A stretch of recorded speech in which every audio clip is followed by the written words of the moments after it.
ഞാൻ പലപ്പോഴും പറഞ്ഞിട്ടുണ്ട്, ഞാനൊരു നിരീശ്വരവാദിയല്ല. കമ്മ്യൂണിസ്റ്റ് ഐഡിയോളജിയോട് അങ്ങേയറ്റം ഐക്യദാർഢ്യം പ്രഖ്യാപിക്കുമ്പോഴും അതിൽ വിശ്വാസം ഉണ്ടാകുമ്പോഴും ഒക്കെ ഉണ്ടാകുമ്പോഴും ഞാൻ ജീസസ് ക്രൈസ്റ്റിൽ വിശ്വസിക്കുന്ന ഒരാളാണ് എന്ന് ഞാൻ പറഞ്ഞിട്ടുണ്ട്. പള്ളി പോകാറില്ല, കുർബാന കൊള്ളാറില്ല, കുമ്പസരിക്കാറില്ല, ഒന്നുമില്ല. കഴിഞ്ഞ 20 വർഷങ്ങൾ 16 വർഷങ്ങൾക്കിടയിൽ അങ്ങനെ പറയാം. ഒരു കാലഘട്ടത്തിൽ മാർത്തോമ യുവജന സംഘത്തിൻ്റെ ഭദ്രാസന സെക്രട്ടറി ആയിരുന്നു ഞാൻ. തൃശ്ശൂർ തൊട്ട് കാസർഗോഡ് വരെയുള്ള 7 ജില്ലയുടെ മാർത്തോമ സഭയിലാണ് ഞാൻ അംഗമായിരുന്നത്. എൻ്റെ മമ്മി ബന്ധിക്കോസ്ത് മതവിശ്വാസിയായിരുന്നു. പപ്പ മാർത്തോമയിലായിരുന്നു. പപ്പയും മമ്മിയെ കല്യാണം കഴിച്ചപ്പോൾ മാർത്തോമയിലേക്ക് മമ്മി ആയിരുന്നതാണ്. പക്ഷേ മമ്മി ബന്ധിക്കോസ്ത് ആചാരങ്ങളോടും അവരുടെ പ്രാർത്ഥനാ രീതികളോടും എപ്പോഴും ഐക്യപ്പെട്ട് നിന്നിരുന്ന വ്യക്തിയാണ്. പക്ഷേ ഞാൻ സൺഡേ സ്കൂളിൽ പോയിട്ടില്ല. കാരണം ഞങ്ങൾ താമസിച്ച സ്ഥലത്ത് അതിനുള്ള സൗകര്യം ഉണ്ടായിരുന്നില്ല. എന്നെ ഒരു ദിവസം അവിടുത്തെ ആസിപ്പള്ളിയിലെ സൺഡേ സ്കൂളിൽ പപ്പയുടെ ചില സുഹൃത്തുക്കൾ നിർബന്ധപൂർവ്വം പറഞ്ഞതിൻ്റെ ഭാഗമായിട്ട് കൊണ്ടുപോയി ആക്കി. ഒരൊറ്റ ഞായറാഴ്ച ഞാൻ പോയിട്ട് തിരിച്ചു വന്നിട്ട് ഞാൻ പറഞ്ഞു, പപ്പ ഇനി എനിക്ക് പോകണ്ടെന്ന് പറഞ്ഞു. കാരണം എനിക്കത്, പക്ഷേ ബൈബിൾ അത്യാവശ്യം നന്നായിട്ട് വായിച്ചിട്ടുണ്ട്, പഠിച്ചിട്ടുണ്ട്, കാര്യങ്ങളെല്ലാം മനസ്സിലാക്കിയിട്ടുണ്ട്. ഒരുവിധം അത്രേ എനിക്ക് പറയാൻ പറ്റുള്ളൂ. എല്ലാം തികഞ്ഞ രീതിയിൽ പഠിച്ചു എന്നുള്ള അർത്ഥത്തിലല്ല. ഞാൻ പറഞ്ഞു വന്നു കഴിഞ്ഞ 16 വർഷത്തിനിടയിൽ ഞാൻ പള്ളിയിൽ പോയത് 2006 തൊട്ടുള്ള 2024 വരെയുള്ള 16 വർഷത്തിനിടയിൽ ഞാൻ പള്ളിയിൽ പോയത് ആകെ 2 തവണയാണ്. അതിൽ ഒരു തവണയെ പള്ളിയിൽ പോയിട്ടുള്ളൂ, ഒരു തവണ ചാപ്പലില്ല. ഒന്ന് 2010 എൻ്റെ കല്യാണത്തിന് ഡിവോഴ്സ് ആവുകയും ചെയ്തു കേട്ടോ, വേറെ കാര്യം. അവർ വേറെ കല്യാണം കഴിച്ചു പോയി. പിന്നീട് ആരോഗ്യകരമായിട്ടാണ് പിരിഞ്ഞത്. 2010 കല്യാണത്തിന് പള്ളിയിൽ ഞാനല്ലാതെ എനിക്ക് പകരം വേറെ ആരെയും ഉണ്ടാക്കാൻ പറ്റില്ല. അതിന് മുമ്പ് എൻ്റെ പെങ്ങളെ കല്യാണം നടന്നപ്പോഴൊക്കെ ഞാൻ പള്ളിയുടെ പുറത്ത് നിന്നിട്ടേ ഉള്ളൂ, അകത്ത് കയറിയിട്ടില്ല. പള്ളിയോട് വിരോധം ഉണ്ടായിട്ടല്ല, പക്ഷേ നിലവിലുള്ള ചില സ്ട്രക്ചറുകളോടൊക്കെയുള്ള അഭിപ്രായ വ്യത്യാസമൊക്കെ ഉണ്ട്. പള്ളി ഞാൻ ഒരു ക്ലബ്ബ് കാണുന്നത് പോലെ തന്നെ സോഷ്യൽ ഗാദറിങ്ങിനുള്ള സ്ഥലം എന്ന രീതിയിൽ മാത്രമാണ് ഞാൻ കാണുന്നത്. മുസ്ലിം പള്ളിയിൽ പോയിട്ടുണ്ട്, ഹൈന്ദവ ക്ഷേത്രങ്ങളിൽ പോയിട്ടുണ്ട്. തൃപ്രയാർ അമ്പലത്തിൽ, ഇപ്പോൾ നമ്മൾ നരേന്ദ്രമോദി വന്നത് തൃപ്രയാർ അമ്പലത്തിൽ, ഗുരുവായൂർ അമ്പലത്തിൽ കയറിയിട്ടുണ്ട്. ഗുരുവായൂർ അമ്പലത്തിൽ കയറിയൊക്കെ വലിയ സംഭവമാണ്. വെളുപ്പിന് 4 മണിക്ക് തൊഴാൻ പോയപ്പോൾ എൻ്റെ കൂടെ ഉള്ളത് അന്നത്തെ ഞാനന്ന് CPM ലോക്കൽ കമ്മിറ്റി മെമ്പറാണ്. ഞാൻ DYFIയുടെ മേഖലാ സെക്രട്ടറിയാണ്. എൻ്റെ കൂടെ മേഖലാ പ്രസിഡൻ്റായിരുന്ന മധുവേട്ടൻ നമ്പൂതിരിയാണ്. മധുവേട്ടന് അതേപോലെ തന്നെ മധുവേട്ടൻ ഉൾപ്പെടുന്ന കരിക്കാട് ബ്രാഞ്ച് എന്ന് പറയും, മഞ്ചേരിക്കടുത്ത് തൃക്കല്ലങ്കോട് കരിക്കാട് ബ്രാഞ്ച്. ആ ബ്രാഞ്ചിലെ അംഗങ്ങളായിട്ടുള്ള പാർട്ടി മെമ്പർമാരായിട്ടുള്ള പ്രകാശേട്ടൻ, മുരളിയേട്ടൻ, സുരേട്ടൻ ആശാരിയാണ്. പ്രകാശേട്ടനും മുരളിയേട്ടനും വാർപ്പിൻ്റെയൊക്കെ പണിക്ക് പോകുന്ന ആൾക്കാരാണ്, മേസ്ത്രി പണി എടുക്കുന്ന ആൾക്കാരാണ്. അങ്ങനെ ഇവരുടെയൊക്കെ കൂടെ പോയി ഞങ്ങൾ റൂം എടുത്ത് നിന്ന് വെളുപ്പിന് 4 മണിക്ക് അമ്പലത്തിൽ തൊഴാൻ കയറി. എൻ്റെ പേര് രാജൻ എന്നാണല്ലോ, വലിയ സൗകര്യം. അവിടെ ഹിന്ദുക്കൾക്ക് പ്രവേശനമില്ലാത്ത അമ്പലമാണ്. ഇവരെല്ലാം ചെരുപ്പൊക്കെ ഓരോ സ്ഥലത്തു മാറ്റി കൊണ്ടുപോയിട്ട് പാത്ത് വെച്ചു. ഞാനെന്ത് ചെയ്തു, എൻ്റെ ഒരു ചെരുപ്പ് ഒരു സ്ഥലത്ത് വിട്ടു, ഒരു ചെരുപ്പ് 100 മീറ്റർ പുറത്ത് വിട്ടു. തിരിച്ചു വന്നപ്പോൾ ഇവരെല്ലാം 2 പേരുടെ ചെരുപ്പ്, മുരളിയേട്ട ചെരുപ്പ് കാണാനില്ല. ഞങ്ങൾ ചേറ്റുവ കടപ്പുറത്ത് പോയി, നാട്ടിക കടപ്പുറത്ത് പോയി, അങ്ങനെയൊക്കെ ഞങ്ങൾ ഒരുപാട് സമയം ചിലവഴിച്ചിട്ടാണ് വന്നത്. അത് ഞാനീ പറഞ്ഞ മധുവേട്ടൻ ഒരു പുതിയ കാറ് മേടിച്ചതിൻ്റെ ഭാഗമായിട്ടാണ് ആ കാറിലെ ആദ്യത്തെ കന്യായാത്ര ഞങ്ങളെയും കൂട്ടിയിട്ട് പോകുക എന്നുള്ളത് തീരുമാനിച്ചിട്ടാണ് പോകുന്നത്. അക്കാലത്ത് ആ കൂട്ടത്തിൽ മദ്യപിക്കുന്ന ഒരാൾ ഞാനാണ്. മധുവേട്ടനൊന്നും മദ്യം എന്ന് പറഞ്ഞാൽ ഇഷ്ടമല്ല. മധുവേട്ടൻ ബീഫ് കഴിക്കാറില്ല, ടിപ്പിക്കൽ നമ്പൂതിരി ആയിട്ടല്ല, നല്ല സ്വഭാവമാണ്. എനിക്ക് വളരെ ഇഷ്ടപ്പെട്ട ജ്യേഷ്ഠ സഹോദര തുല്യനായിട്ടുള്ള ഇവരെല്ലാവരും എൻ്റെ ജ്യേഷ്ഠന്മാരാണ്. കൂട്ടത്തിൽ ജൂനിയർ ഞാനാണെങ്കിലും സംഘടനയ്ക്ക് കത്തിയ സീനിയറായി എന്നുള്ളത് മാത്രമേ ഉള്ളൂ, എന്തോ കാരണം കൊണ്ട്. അതുകൊണ്ട് തന്നെ അവർക്കൊക്കെ എന്നെ ശാസിക്കാനൊക്കെയുള്ള അവകാശം ഉണ്ടായിരുന്നു. ഞാൻ എൻ്റെ വ്യക്തിപരമായ കഥ പറഞ്ഞ് ബോറടിപ്പിക്കുന്നു കരുതരുത്, എൻ്റെ വിഷയത്തിലേക്ക് ഞാൻ വരാം. അങ്ങനെ ഈ ഇവരുടെ ചെരുപ്പ് പോയി, എൻ്റെ ചെരുപ്പ് കിട്ടി. ഞാനാണ് പത്മനാഭസ്വാമി ക്ഷേത്രത്തിലും പോയിട്ടുണ്ട്. ഓക്കെ, പോട്ടെ. ക്ഷേത്രത്തിൽ പോയ കഥയും പള്ളി പോയ കഥയെല്ലാം വിട്ടുകളയുന്നു. ഞാൻ പറയാൻ കാരണം എന്താണെന്ന് വെച്ച് കഴിഞ്ഞാൽ, ഈ യേശുക്രിസ്തു പഠിപ്പിച്ചിട്ടുള്ളൊരു വാക്കാണ്, നിന്നെപ്പോലെ നിൻ്റെ അയൽക്കാരനെ സ്നേഹിക്കണം. പലരും അയൽക്കാരിമാരെ മാത്രമാണ് സ്നേഹിക്കാറുള്ളത്, അത് വേറെ സത്യം. പക്ഷേ ഞാൻ എൻ്റെ അയൽക്കാരുമായിട്ട് ജീവിച്ചിരുന്ന ഓരോ സ്ഥലത്തും, താമസിച്ചിരുന്ന ഓരോ സ്ഥലത്തും എൻ്റെ അയൽക്കാരുമായിട്ട് ആത്മബന്ധം ഉണ്ടായിരുന്നു. മഞ്ചേരിയിൽ കുറേ കാലം താമസിച്ചു, അയൽക്കാരുമായിട്ട് ഇപ്പോഴും ബന്ധമുണ്ട്. കല്യാണങ്ങൾക്കും ബാക്കിയുള്ളതിനൊക്കെ അങ്ങോട്ടും ഇങ്ങോട്ടൊക്കെ വിളിക്കും. ഉസ്മാൻ ഖാൻ എന്ന് പറയും, എൻ്റെ അയൽവക്കത്തുണ്ടായിരുന്നു. ഉസ്മാൻ ആജിയുടെ മകളുടെ കല്യാണത്തിനൊക്കെ വിളിച്ച് എൻ്റെ അനിയത്തിമാർ പോയി, എനിക്ക് പോകാൻ പറ്റിയിട്ടുണ്ടായിരുന്നില്ല. മരണങ്ങൾ ബാക്കിയുള്ളതെല്ലാം അറിഞ്ഞുകൊണ്ടിരിക്കുകയും പോവുകയും ഒക്കെ നിരന്തരം ചെയ്തുകൊണ്ടിരിക്കുകയും ഒക്കെ ചെയ്യുന്ന, അവരുമായിട്ടുള്ള ബന്ധം നിലനിർത്തിക്കൊണ്ടിരിക്കുന്ന ഒരാളാണ് ഞാൻ. മലപ്പുറത്ത് നിന്ന് പിന്നീട് 32 എന്ന് പറയുന്ന തൃക്കലങ്കോട് 32 പോയി താമസിച്ചു. അവിടെയുള്ള ബന്ധങ്ങൾ നിലനിർത്തിയതാണ്. അതിനുശേഷം ആമിയൂർ എന്ന് പറഞ്ഞ പ്രദേശത്ത് പോയി താമസിച്ചു വാടകയ്ക്ക്. അവിടെയും ബന്ധം, ഇതെല്ലാം വാടകയ്ക്കാണ്, വാടകയ്ക്ക് പോയിട്ട് താമസിച്ചു. 1 വർഷം അവിടെ താമസിച്ചിരുന്നു. അവിടെയുള്ള ബന്ധങ്ങൾ ഇപ്പോഴും സുദൃഢമാണ്. അതിനുശേഷം ഇരിങ്ങാലക്കുടയും ചുങ്കത്തറയിലും ഒക്കെ താമസിച്ചു. ഇരിങ്ങാലക്കുട എന്ന് പറയുമ്പോൾ തൃശ്ശൂർ ജില്ലയിലാണ്, ചുങ്കത്തറ എന്ന് പറഞ്ഞാൽ നിലമ്പൂർ മണ്ഡലത്തിലാണ്. അവിടെയൊക്കെ താമസിച്ചിട്ടുള്ള ബന്ധങ്ങളെല്ലാം നിലനിർത്തുന്നുണ്ട്. അപ്പോൾ അയൽക്കാരുമായിട്ട് അങ്ങനത്തെ ഒരു ബന്ധമുണ്ട്. പക്ഷേ അയൽക്കാർ നിന്നെപ്പോലെ നിൻ്റെ അയൽക്കാരെയും സ്നേഹിക്കുക എന്ന് യേശുക്രിസ്തു പറഞ്ഞത് കേവലം അടുത്ത വീട്ടിലുള്ള ആൾക്കാരെ സ്നേഹിക്കുക എന്ന അർത്ഥത്തിലല്ല, മറിച്ച് ഒരു മലപ്പുറത്തുകാരൻ എന്ന രീതിയിൽ ഞാൻ തൃശ്ശൂർക്കാരും പാലക്കാട്ടുകാരും കോഴിക്കോട്ടുകാരുമാണ് എൻ്റെ അയൽക്കാർ. ഒരു മലയാളി എന്ന രീതിയിൽ തമിഴ്നാട്ടുകാരനും കർണാടകക്കാരനുമാണ് എൻ്റെ അയൽക്കാർ.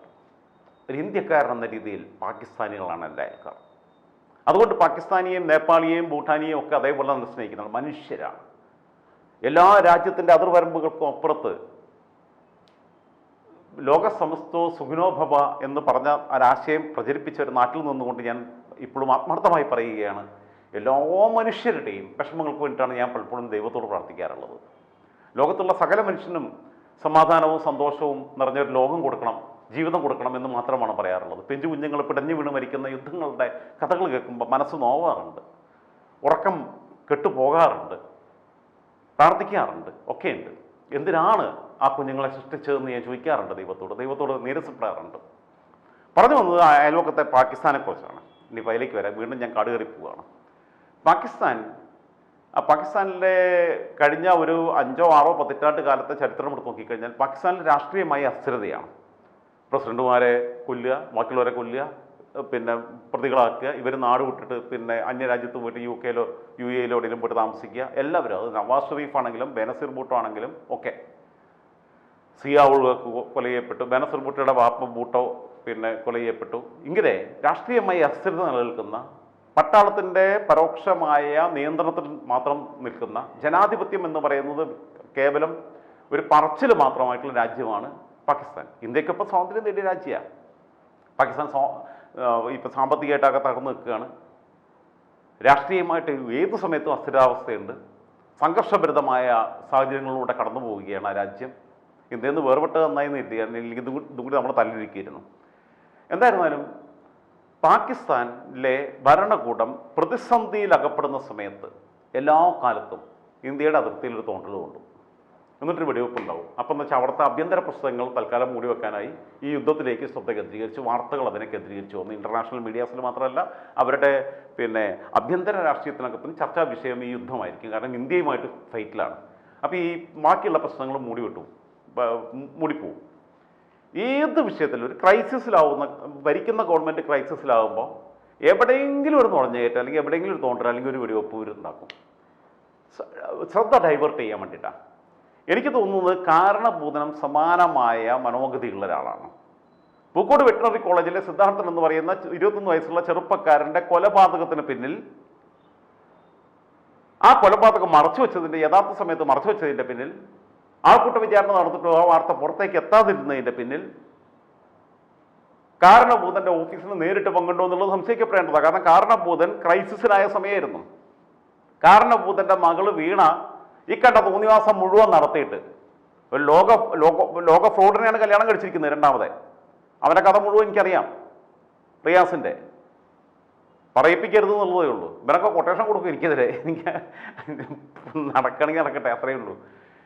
ഈ പിന്നെ കാരണഭൂതൻ്റെ മോള് കാണിച്ചിട്ടുള്ള തോന്നിവാസങ്ങൾ വലിയ വാർത്തയായി വരികയും കർണാടക ഹൈക്കോടതിയിൽ അവർ കൊടുത്തിട്ടുള്ള ഹർജി വരെ തള്ളിക്കളയുകയും ഒക്കെ ചെയ്ത സാഹചര്യത്തിൽ ജനശ്രദ്ധ തിരിച്ചുവിടാൻ വേണ്ടി ഒരു ചെറുപ്പക്കാരൻ ബലിയാടാകുകയാണെങ്കിൽ ആവട്ടെ എന്ന് കാരണഭൂതം ചിന്തിച്ചോ എന്നുള്ളത് സംശയമുണ്ട്.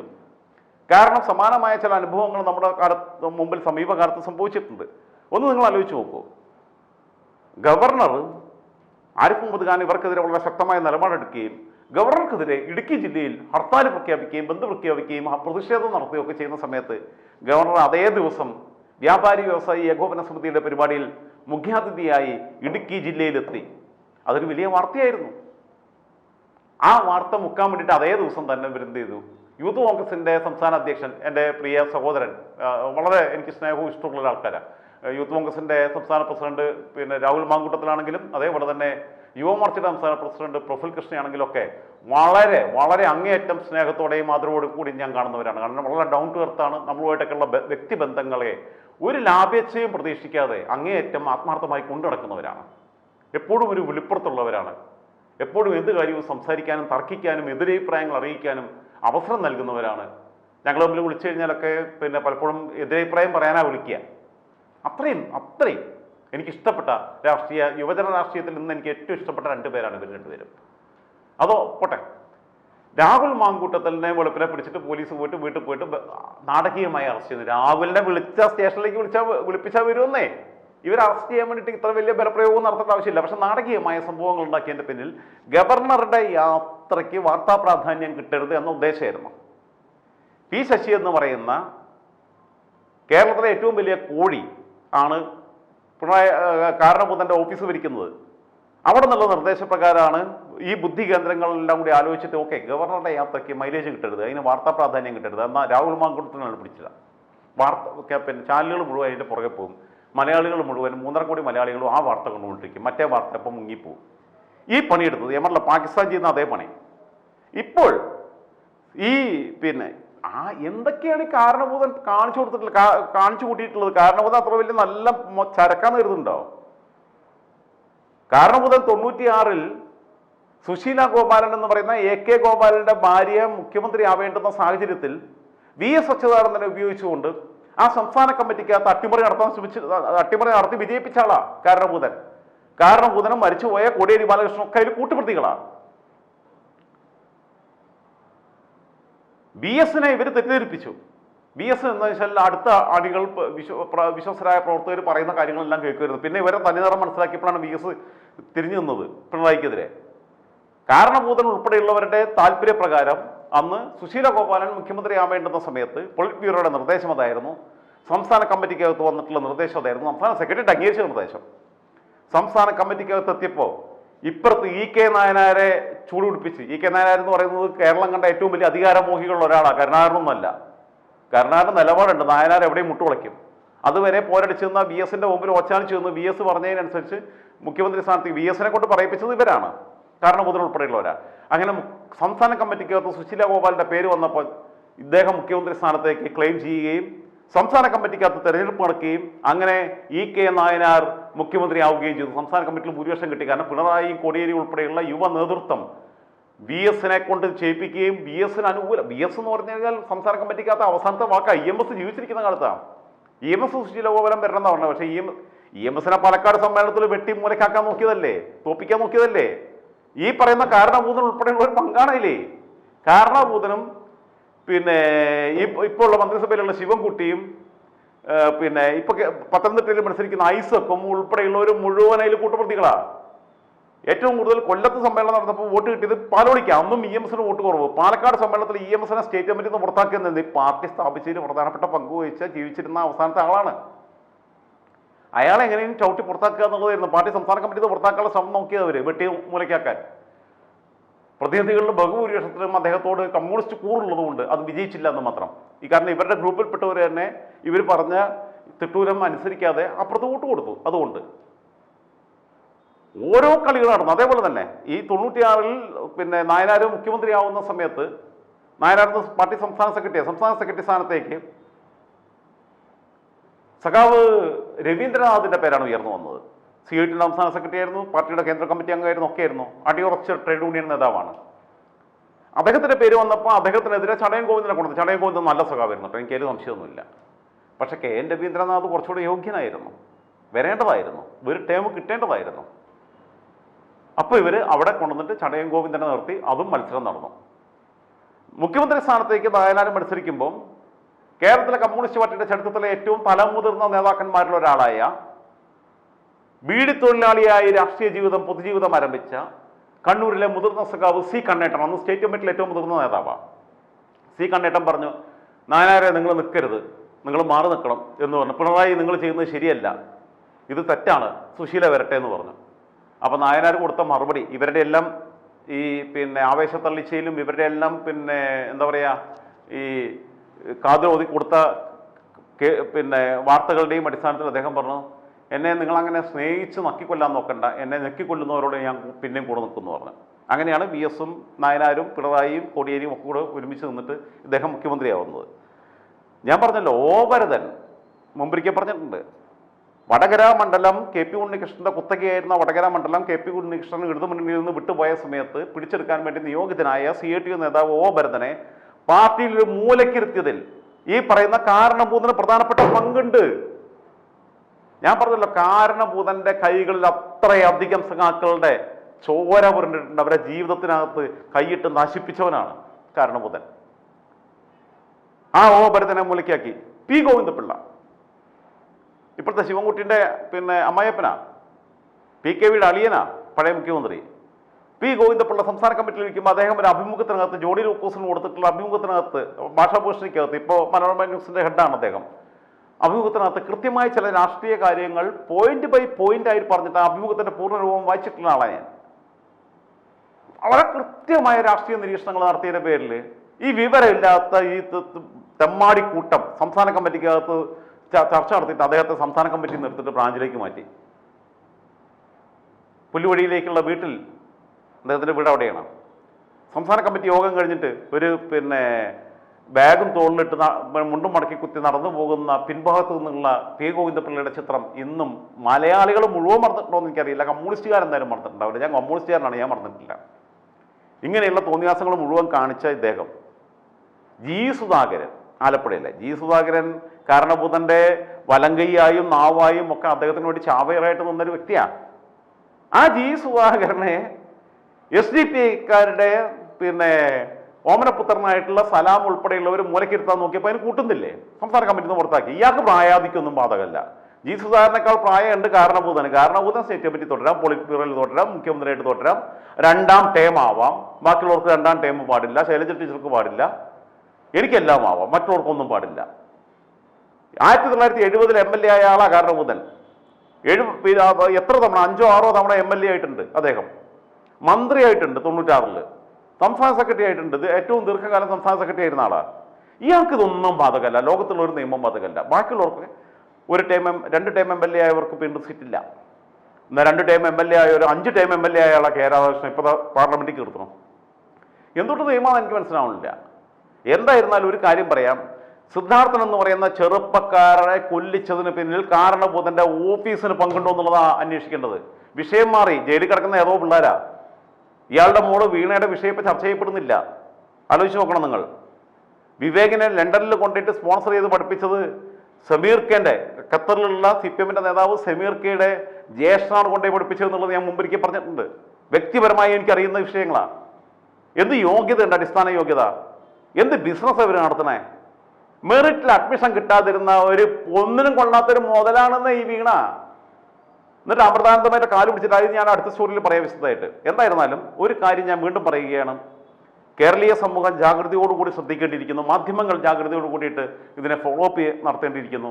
കാരണം വിഷയങ്ങൾ, ഞാൻ പാകിസ്ഥാനും ഇന്ത്യയും തമ്മിൽ ഇടയ്ക്കിടയ്ക്ക് ഒരു അടി ഉണ്ടാക്കാൻ വേണ്ടിയിട്ട് പാകിസ്ഥാനിലെ രാഷ്ട്രീയ അസ്ഥിരത പാകിസ്ഥാനി ഭരണാധികാരികളെ പ്രേരിപ്പിക്കുന്നത് പോലെ വാർത്തയുടെ ശ്രദ്ധ, വാർത്താ പ്രാധാന്യം മകളിൽ നിന്ന് മാറ്റിവിടാൻ വേണ്ടി, വിഷയങ്ങളെ വഴിതിരിച്ചു വിടാൻ വേണ്ടി, ചർച്ചകളെ വേറെ ലെവലിലേക്ക് എത്തിക്കാൻ വേണ്ടി കാരണഭൂതൻ ഒരു പക്ഷേ അദ്ദേഹത്തിന് വിവരം കിട്ടിയിട്ടുണ്ടാവും. ഇല്ലാന്നുണ്ടെങ്കിൽ എന്തിനാ CK ശശീന്ദ്രൻ എന്ന് പറയുന്ന സ്റ്റേറ്റ് കമ്മിറ്റി അംഗത്തെ ഇവർക്ക് ജാമ്യം എടുക്കാൻ വേണ്ടി പറഞ്ഞയച്ചത്?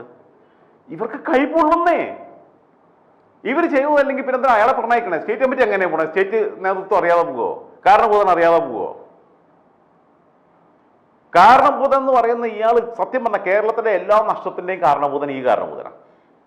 ഇയാൾ വന്നതിന് ശേഷം ഒരു സ്വസ്ഥതയില്ല. എന്തായിരുന്നാലും അധികം പറയുന്നില്ല.